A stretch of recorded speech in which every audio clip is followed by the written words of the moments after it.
गरीब साध साध सब नेक हैं, आप अपनी ठोरे, जो सतलोक ले जाएंगे वो साधु कोई और।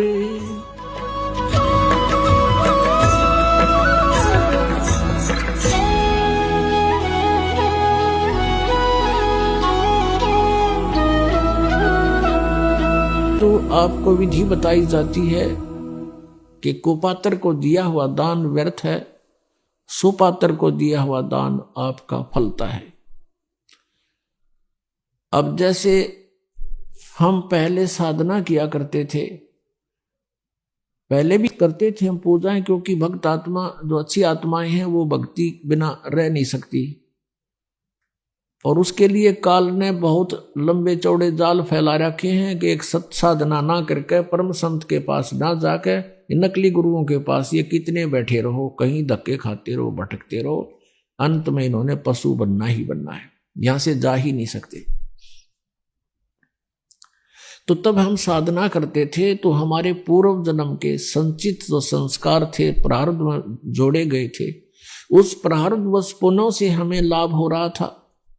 जैसे कक्षा में पास हुए, फिर विवाह हुआ, रोजगार मिल गया, संतान हुई, तो हम ये सोचा करते थे हमारे को इन भगवानों ने मौज कर दी। कौन से भगवानों ने? बाबा श्याम जी ने, हनुमान जी ने, श्री कृष्ण और शंकर भगवान और विष्णु जी ने।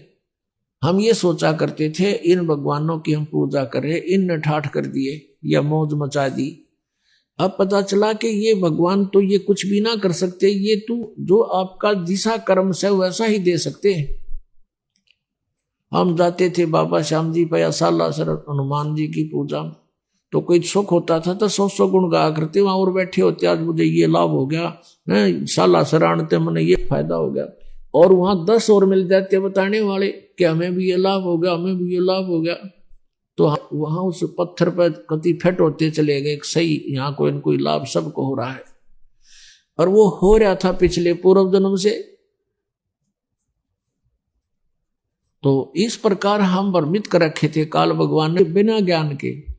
अब ज्ञान हो गया, पता चला हुआ मूर्ति के लाभ करेगी, बता कुछ नहीं कर सकती, वह बोल सकती ना, कोई बता सकती ना। आप पर बांटे जाओ खड़ा खड़ा वहां पर, वो तेनों भी ना कह सकती भाई तू नू कर ले, नू कर ले, कुछ साधन तो बता दे, वो भी नहीं बता सकती वह। और भगवान कृष्ण विष्णु हमें मिले नहीं, और अगर उनका कोई रिप्रेजेंटेटिव मिल जाता तो वो लाभ की दिवा सके हमने, जन्म मृत्यु उसकी बट्टा न ब्रह्मा विष्णु महेश की मिटी नहीं।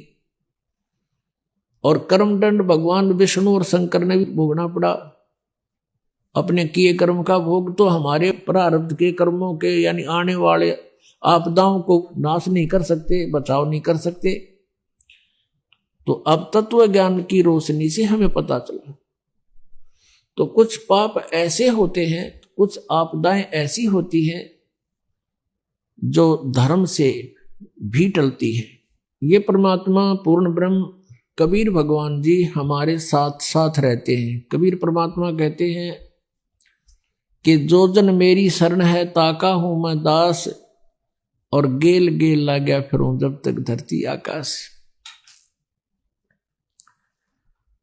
पुण्यात्मा, जो पुण्यात्मा अब भक्ति कर रहे हैं, क्योंकि अब ये प्राइम टाइम है भक्ति का, ये पिछली पीढ़ी है कलयुग में, और अब जो इस शरण में आ जाएंगे वो पार हो जाएंगे, और जो पार नहीं हुए तो वो यहीं रह जाएंगे।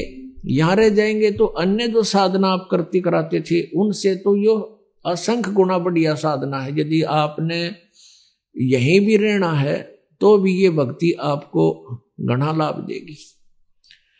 और यहाँ तो महामूर्ख रहेगा जिसको ज्ञान नहीं होगा बिल्कुल भी, और जानबूझ साची तजय करे झूठ ते ने, ताकि संगत है प्रभु सौपन में भी ना दे। अब जिस प्राणी को इतना ज्ञान हो गया फिर वो यहां रह जाएगा, फिर महामूर्ख ही रहेगा। यहां रहेगा किस तरीके से? अंत समय में इच्छाएं घटानी चाहिए हमने बुढ़ापे में, और हम बढ़ाते चले जाते हैं।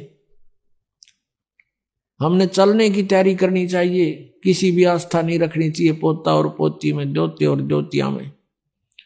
ये इनका अपना काम पूरा हो गया, उनका रोल शुरू हो गया बच्चों का, वो अपने बच्चों को पाले पोसे, उनके संस्कार फलेंगे। और यदि भगवान से उनको जोड़ दिया गया तो भाग्य में ना होगा तो भी मालिक देगा उनको, रक्षा करेगा उनकी।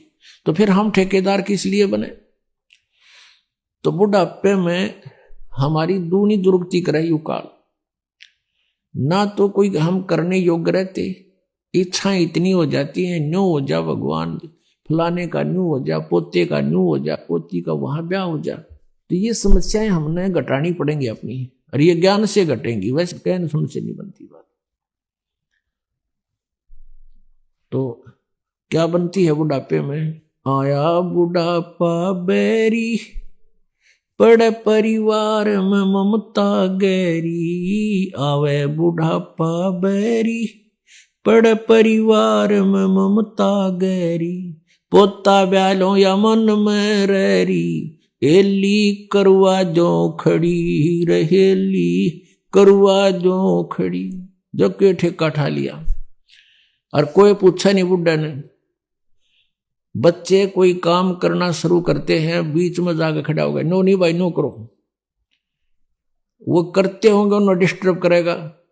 अब जो वृद्ध आदमी आज 70-80 साल का हो गया, उस समय जब वो युवा था, जो भी क्रियाएं करता था, उसमें वर्तमान के हर टेक्निक में अंतर हो लिया। तो उस वाली सलाह काम ना दे। और फिर जब वृद्ध हो जाएगा, यो ज्ञान समझ में आ जाएगा,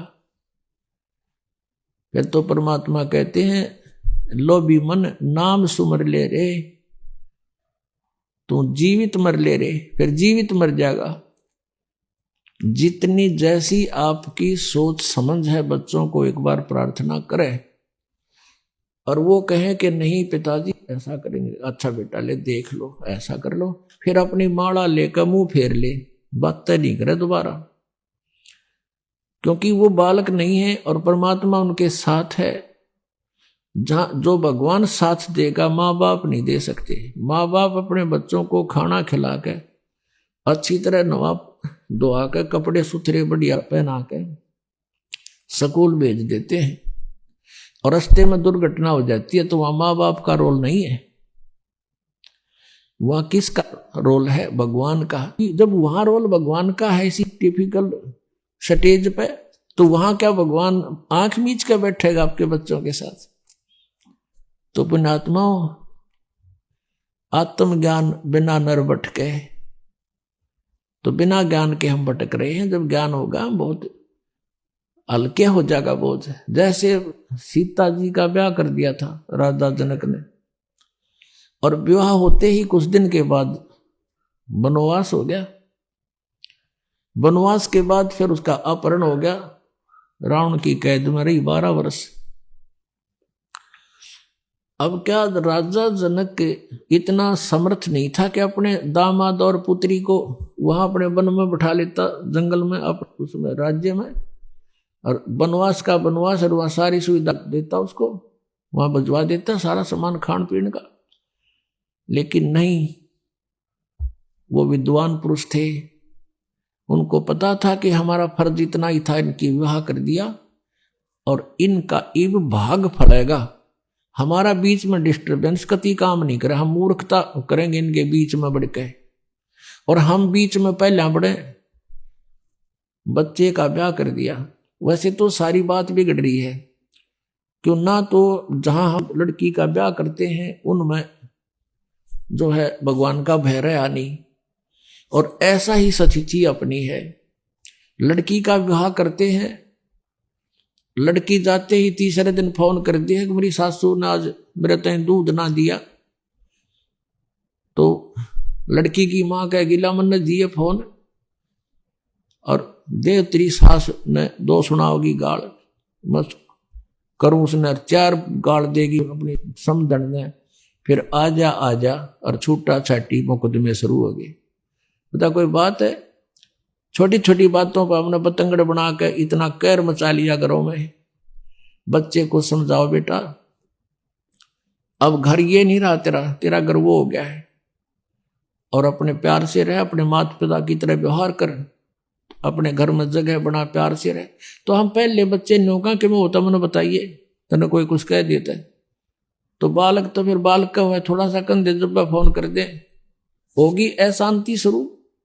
बिना ज्ञान के हमने ये सारे काम बिगाड़ लिए, अच्छी शिक्षाएं खत्म होगी। कारण क्या रहा कि पहले बच्चे बुजुर्ग बैठा करते, बच्चों को विशेषकर आसपास बैठे होते, जब अच्छी शिक्षा देने की चेष्टा किया करते थे। अब सभी इतने बिजी हो गए माया जोड़ने में। एक भक्त कह रहा था ना, बोला 10 दिन हो गए मेरे बच्चा ने नो नहीं पता मेरा पापा किस टाइम आओ हर किस टाइम जाओ है। डेली पैसेंजर, पिताजी आओ इतने बालक सो ले, और उन तो उठने से पहले जागने से पहले वो वापस तैयार होकर जा ले। अब बच्चों ने शिक्षा किस टाइम दे सकते हैं हम? तो बच्चों ने जैसी भी जहां से समाज से और अच्छी बुरी संगत से जो ग्रहण किया उस तरह हम चल पड़े। तो हमें अब सत्संग में आना अनिवार्य हो गया। घर पे भी सत्संग लावे, बच्चा न बिठावे, और बच्चे का जो बचपन में घर कर जाएगी वस्तु आजीवन साथ रहती है, उसको भूल नहीं पड़ती। अच्छी या बुरी कोई सी वस्तु ग्रहण कर ले बालक, आजीवन उस पर आरूढ़ हो जाते हैं। तो हमने बचपन से ही शिक्षाएं गलत दे दी, और जिस कारण से हमने समस्याएं घनी बढ़ा ली। तो सत्संग से घटेंगी। तो कहने का भाव ये है कि हम परमात्मा के चरणों में आने से हमारी सारी समस्याओं का समाधान होगा। परमात्मा पर विश्वास